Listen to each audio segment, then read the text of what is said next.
कक्षा 7 का दूसरा चैप्टर दुर्बुद्धि विनश्यति।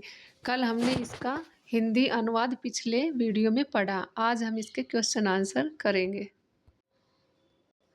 अभ्यास। उच्चारणं कुरुते।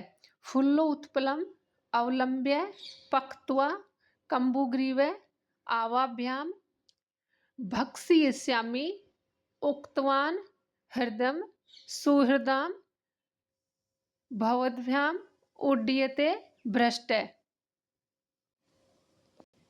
एक पदेन उत्तरते। कूर्मस्य किम नाम आसीत्? कछुए का क्या नाम था? कम्बुग्रीवे। सरस्तीरे के आगच्छन्। धीवरा मछुआरे आए थे तालाब के किनारे।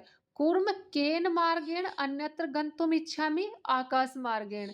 कछुआ किस मार्ग से अन्य जगह पर जाना चाहता था? आकाश मार्गेण। लंबे माने कूर्मे दृष्ट्वा के अधावन। लटकते हुए कछुए को देखकर कौन दौड़े? पौरा।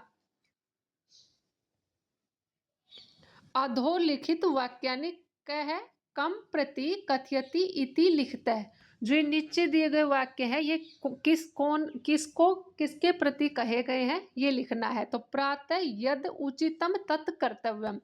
सुबह कल सुबह जो उचित होगा वही हम करेंगे। तो ये किसने कहा था? हंसव कुर्म प्रति।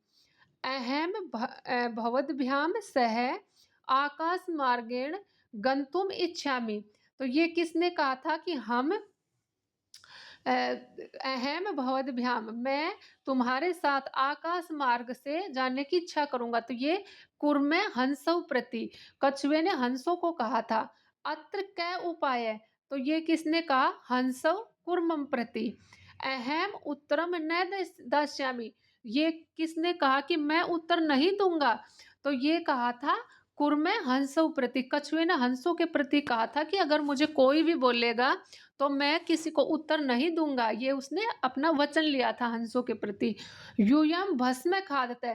जब वो सभी ने देखा और उन्होंने बोला कि ये वो कछुआ लटकता हुआ जा रहा है तो उन्होंने बोला कि अब ये गिरेगा तो हम इसको अगर ये गिर जाए तो हम इसको मार कर खाएंगे। तब कछुए को गुस्सा आया और उसने बोला था कि तुम भस्म खाओ। तो किसने किसको कहा था? कुर्मे पौराण प्रति पौरों को कहा। मंजूषात क्रियापदम चित्वा वाक्यानि पूर्यते। तो यहाँ से ये पद चुनकर और इस रिक्त स्थान को पूरा करना है। हंसाभ्याम सह कुर्मम अपि उड्यते। हंसों के साथ कछुआ भी उड़ रहा था। अहम किंचित अपि न वदिष्यामि। मैं किसी को भी नहीं बोलूंगा। कछुए ने कहा यह हित कामनाम जो मतलब कि जो हितकारी है। सुहृदम वाक्यम न अभिनंदती। ये लास्ट वाली लाइन है। एक कुर्मे अपि तत्र एव प्रतिवस्ति स्म। अहम आकाश मार्गेण अन्यत्र गंतुम इच्छामि। तो ये कछुए ने कहा था कि मैं आकाश मार्ग से कहीं और जाने की इच्छा करूंगा। वयम गृहम नीत्वा कुर्म भक्ष्यामि। तो ये वो थे पौरा उन्होंने कहा था कि हम इसको घर ले जाकर खाएंगे। एक पौरा ने ऐसा बोला था वयम गृहम नीत्वा कुर्मम भक्ष्यामि। पूर्ण वाक्येन उत्तरतः। कच्छपे कुत्र गंतुम इच्छति? तो कच्छपे अन्य हृदम गंतुम इच्छति। हृदम तालाब। तो वो जो कच्छप था कछुआ था उसने किसी अलग तालाब में जाने की इच्छा की। कच्छपे कम उपायम वदति। तो कच्छपे हंसौ उपायम वदति युवाम। तो वो कछुआ था उसने हंसों को एक उपाय बताया कि युवाम तुम एक काष्ठ दंड चंचुआ धार्यताम अहम काष्ठ दंडे मध्य अवलंब्य युवयो पक्ष बलेन सुखेन गमिष्यामि। लंब माने कुर्मे दृष्ट्वा पौरा किम एवदन। तो लंब माने कुर्मम दृष्ट्वा पौरा एवदन अहो अनहो महा आश्चर्य हंसाभ्याम सह कुर्मो अपि उड्यते। कुर्मे मित्र्यो वचनम विस्मृत किम एवदत। तो कुर्मे मित्र्यो वचनम विस्मृत एवदत यूयम भस्म खादते। घटनाक्रमानुसारम वाक्यानि लिखता है। तो ये जो वाक्य दिए गए हैं, इसको चैप्टर में जो वाक्य पहले आए घटना के अनुसार, क्रम के अनुसार, उसी क्रम में हमें व्यवस्थित करना है। तो हम इसको आगे देखते हैं। तो सबसे पहले आया कुर्मे हंसौ च एकस्मिन सरसी निवसति स्म। जो कछुआ और हंस एक तालाब के किनारे रहते थे। केचित धीवरा सरस तीरे आगच्छन। तो कोई मछुआरे उस तालाब के किनारे आए। उसके बाद की घटना है, फिर वयम स्व हम कल मत्स्य कुर्मादिने मछलियों और कछुओं आदि को मारिष्या में मारकर इति धीवरा एकथन, इस प्रकार उन धीवरों ने कहा। कुर्म अन्यत्र गंतुम इच्छति इसमें। और जो कछुआ था उनकी उसने बात सुनी और फिर उन्होंने उस हंसों के प्रति उसने कहा कि सुना ये देवर क्या कह रहे थे, तो फिर मैं कल कहीं अलग जगह पर जाने की इच्छा करता हूँ। तो कूर्म हंसयो सहायतया आकाश मार्गेण अगच्छत। तो लंब माने कुर्मम दृष्टवा पौरा अधावन। और जब वो उनके साथ लटकता हुआ वो कछुआ जा रहा था, तो फिर उन्होंने जो वो ग्वाले थे उन्होंने उसको कछुए को देखा। और उसके बाद की घटना है कि पौरा एकथन, फिर वो जो ग्वाले थे उन्होंने अलग अलग ग्वालों ने अलग अलग बताया कि अगर ये गिर जाएगा तो हम इसको यहीं पे खा लेंगे, कोई बोला हम घर ले जाकर खाएंगे।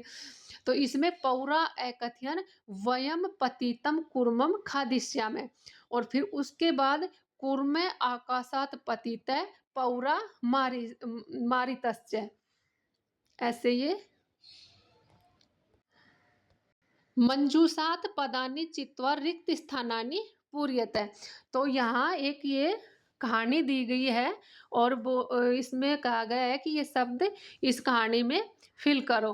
तो हम इस कहानी को देखते हैं। एकस्य वृक्षस्य शाखासु अनेके काका वसंती इसमें। एक वृक्ष की शाखाओं पर अनेक कौवे रहते थे। एक वृक्ष के ऊपर अनेक कौवे रहते थे। तस्य वृक्षस्य उस वृक्ष के कोटरे में एक सर्प अपि अवसत, एक सर्प भी रहता था। तो यहाँ इसमें आया कोटरे। काका नाम अनुपस्थित। तो जब कौवे अनुपस्थित रहते थे तब सर्प काका नाम शिशु ने खादती। तो उस जो सर्प था वो उनके बच्चों को खाता था। तो काका दुखीता आसने, तो कौवे बहुत दुखी थे। तेसु एक वृद्ध है काके उपायम अचिंत्यत है। तो एक वृद्ध ने, एक बूढ़े कौवे ने एक उपाय सोचा। वृक्ष से समीपे जलाशय आसीत, वृक्ष के समीप एक जलाशय था, तालाब था। तत्र एका राजकुमारी स्नातुम जलाशयम आगच्छति। तो वहां पर एक राजकुमारी जल में स्नान के लिए आती थी।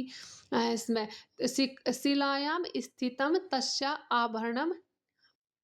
आभरणम आदाय एक काके वृक्षस्य ऊपरी अस्थापित है। तो जब वो अपने आभूषण को अब निकाल के और जब वो उसने शिला पर रख दिया, तो एक कौवे ने उसे जो उसका आभूषण था उसको लेकर वृक्ष से ऊपरी अस्थापित, उसके ऊपर रख दिया। तो राजसेवका काकम अनुसृत है। तो फिर वो राजसेवक आए और फिर उन्होंने उस काकम अनुसृत कौवे का अनुसरण किया कि उन्होंने कहाँ ले जाकर रख दिया, वो लाने के लिए गए। तो अनुसृत वृक्ष समीपन अगच्छन, और वृक्ष के समीप गए। तम तत्र ते तम सर्प च अमारत, वहां उन्होंने सर्प को देखा। तो सर्प को देखते ही वो डर गए और उन्होंने उसको मार दिया।